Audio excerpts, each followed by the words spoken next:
जिस बात का डर अमेरिकी थिंक टैंकर्स को था, ठीक वही अमेरिका के साथ होने लगा है। बल्कि ट्रम्प के सारे दाव ही अब उल्टे पड़ने लगे, जिसका खामियाजा अमेरिकी टेक और डिफेंस कंपनीज भुगत रही है। और इसका फायदा अगर किसी को हो रहा है तो वो है हमारा भारत। तो कैसे ट्रम्प की अमेरिका फर्स्ट नीति डगमगा रही है और कैसे भारत का मेक इन इंडिया प्रोग्राम आगे बढ़ रहा है, चलिए इस वीडियो में विस्तार से समझते हैं। दरअसल आप सभी जानते हैं कि इस समय अमेरिका से लेकर एशिया तक सिर्फ ट्रम्प टैरिफ की ही चर्चा हो रही है। ट्रम्प ने अपना खजाना भरने के लिए अपने मित्र देशों के साथ तक विश्वासघात किया, जिसके परिणाम अब अमेरिका को भुगतने पड़ रहे। दरअसल अमेरिका के सबसे करीबी देश जो अमेरिका के F-35 को तक बनाने में अमेरिका की मदद करता है, उसी देश ने अब अमेरिकी डिफेंस वेपन्स को खरीदने से मना कर दिया है। बल्कि चीन से अपनी रक्षा करने के लिए भारत के साथ सैन्य गठबंधन करने का ऐलान भी किया है। वैसे यहाँ बात हो रही है जापान की। दरअसल जापान के रक्षा मंत्री मिनोरू किहारा ने कल को एक बयान जारी करते हुए कहा कि चीन की आक्रामकता और डोनाल्ड ट्रंप प्रशासन की दगाबाजी ने इंडो पैसिफिक के शक्ति संतुलन को तेजी से अस्थिर करना शुरू कर दिया है। ट्रम्प की नीतियों की वजह से अब अमेरिका के ऊपर से उसके सबसे करीबी सहयोगियों का विश्वास भी डगमगा गया है। इस समय डोनाल्ड ट्रंप द्विपक्षीय संबंधों के बजाय सिर्फ अपने हितों के बारे में सोच रहे। ऐसे में क्या गारंटी है कि जिस अमेरिका के हाथों हम अपनी रक्षा डोर थामे बैठे हैं, वो कल को हमारी चीन से रक्षा करेगा ही। जापानी सलाहकारों का कहना है कि जापानीज सरकार को अपनी रक्षा खुद के बल पर ही करनी होगी।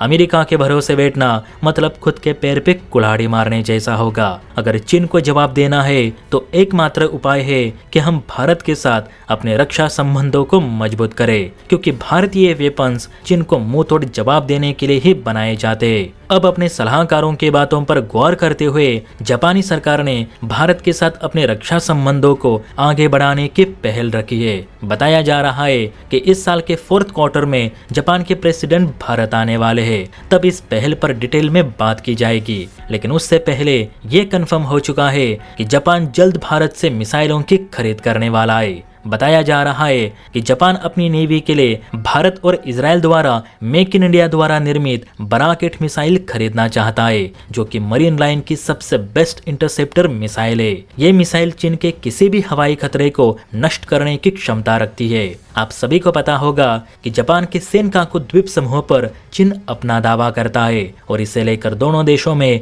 कई दशकों से विवाद भी जारी है। बल्कि यहाँ जो जापानी नेवी के जहाज गश्त लगाते हैं, उन्हें नुकसान पहुंचाने की कोशिश भी चाइनीज नेवी कर चुकी है।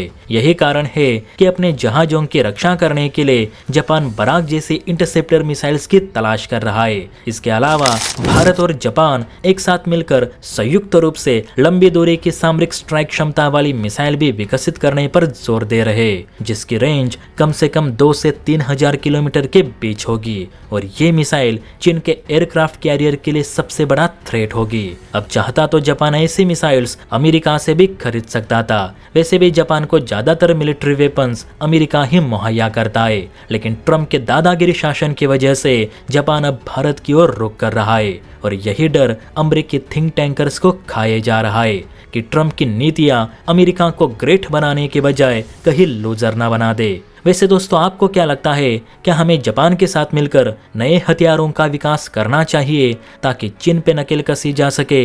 इस पर आपकी क्या राय है, नीचे कमेंट करके जरूर बताइए। और हाँ, वीडियो अच्छी लगी हो तो बेल आइकन प्रेस करके चैनल को लाइक एंड सब्सक्राइब जरूर करें। जय हिंद।